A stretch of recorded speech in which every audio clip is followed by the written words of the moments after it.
Doing my review of a Chinese takeaway shop in Little Halton, England. Chicken and mushroom curry with fried rice and chips. Let's try the fried rice with the chicken and the mushroom. Looks very nice.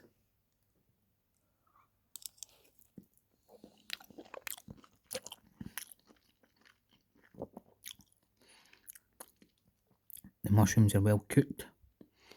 The chicken's nice and tender. The fried rice is very nice.